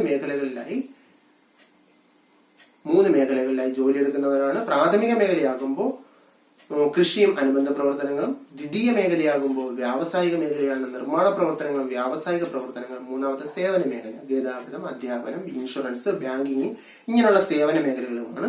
ബ്രിട്ടീഷ് കാലഘട്ടത്തിലും കൂടുതൽ ആൾക്കാരും കൃഷി തന്നെയാണ് സ്വീകരിച്ചത്. വ്യവസായ മേഖലയിലും ആൾക്കാരുണ്ടായിരുന്നു. അതുപോലെ തന്നെ സേവന മേഖലയിൽ കൂടുതലും ബ്രിട്ടീഷ് ഉദ്യോഗസ്ഥർ അല്ലെങ്കിൽ ഇംഗ്ലീഷുകാരായിരുന്നു കൂടുതൽ ജോലി ചെയ്തത്. ബ്രിട്ടീഷ് കാലഘട്ടത്തിലെ ഇന്ത്യൻ വ്യവസായത്തിന്റെ ഘടന നോക്കുമ്പോൾ ഏറ്റവും പ്രധാനപ്പെട്ടത് 1907 ജാംഷഡ്ജി ടാറ്റ, ആധുനിക ഇന്ത്യൻ വ്യവസായത്തിന്റെ പിതാവ് അല്ലെങ്കിൽ ഇന്ത്യൻ വ്യവസായവൽക്കരണത്തിന്റെ പിതാവ് എന്നറിയപ്പെടുന്ന ജാംഷഡ്ജി ടാറ്റ 1907 ഇന്നത്തെ ജാർഖണ്ഡിന്റെ ഭാഗം, മുമ്പ് ബീഹാറിന്റെ ഭാഗമായിരുന്നു, ഇന്നത്തെ ജാർഖണ്ഡിന്റെ ഭാഗമായ ജാംഷഡ്പൂരിൽ TISCO Tata Iron and Steel Company സ്ഥാപിക്കുന്നത് കൂടിയാണ്. ഇന്ത്യയിൽ ഒരു ഇരുമ്പുരുക്ക് വ്യവസായശാലയുടെ തുടക്കത്തോടു കൂടിയാണ് ഇന്ത്യയിൽ വ്യവസായം, ആധുനിക വ്യവസായം രൂപം കൊള്ളുന്നത്. ശേഷം പഞ്ചസാര വ്യവസായം, ദെൻ സിമന്റ് വ്യവസായം, ഇങ്ങനെയുള്ള വ്യവസായങ്ങൾ, പരുത്തി തുണി വ്യവസായം, ഇങ്ങനെയൊക്കെയുള്ള വ്യവസായങ്ങൾ കൂടുതൽ ശക്തി ആർജിച്ചു. സ്വാതന്ത്ര്യം വരെയുള്ള കാലഘട്ടമാണ് നമ്മൾ പറയുന്നത്. ദെൻ അത് കഴിഞ്ഞ് വരുമ്പോൾ ഇന്ത്യയിൽ നിന്ന് കയറ്റുമതി ചെയ്ത വസ്തുക്കളുടെ ലിസ്റ്റ് നമ്മൾ നേരത്തെ പഠിച്ചു, പരിചയപ്പെട്ടു. അപ്പൊ എല്ലാം പഠിതാക്കൾ ചെയ്യേണ്ടത് ഇതൊരു നോട്ട് എഴുതി സൂക്ഷിക്കുക. ക്വസ്റ്റ്യൻസ് വാട്സ്ആപ്പ് ഗ്രൂപ്പിലും ആ ക്വസ്റ്റ്യന്റെ ആൻസർ എഴുതി സൂക്ഷിക്കുക. ടെക്സ്റ്റ് ബുക്ക് കിട്ടുന്ന അനുസരിച്ച് അത് വായിക്കുക. ഓക്കെ. ക്ലാസ്സുമായി ബന്ധപ്പെട്ട് നിങ്ങൾക്ക് എന്തെങ്കിലും സംശയങ്ങളോ എന്തെങ്കിലും കാര്യങ്ങൾ കൂടുതൽ പറയണമെങ്കിലോ ഒന്നുകിൽ കമന്റായി രേഖപ്പെടുത്താം. അതുപോലെ തന്നെ യൂട്യൂബ് ചാനൽ സബ്സ്ക്രൈബ് ചെയ്യുക. അപ്പൊ നമ്മൾ അപ്ലോഡ് ചെയ്യുന്ന പുതിയ പുതിയ വീഡിയോസ് നിങ്ങൾക്ക് യഥാസമയം നോട്ടിഫിക്കേഷനായി ലഭിക്കും. ബെൽ ബട്ടൺ അമർത്തുക. ഇഷ്ടപ്പെട്ടു കഴിഞ്ഞാൽ ലൈക്ക് ചെയ്യുക. നിങ്ങളുടെ സെന്ററിൽ അല്ലെങ്കിൽ മറ്റു സെന്ററിലുള്ള കൂടുതൽ പഠിതാക്കളിലേക്ക് ഇത് ഷെയർ ചെയ്യുക. ഓക്കെ, എല്ലാവരും പൂർണ്ണമായും വീഡിയോ കണ്ട് ക്ലാസ് മനസ്സിലാക്കുമെന്ന പ്രതീക്ഷയോടെ ഗുഡ് ബൈ ടു ഓൾ.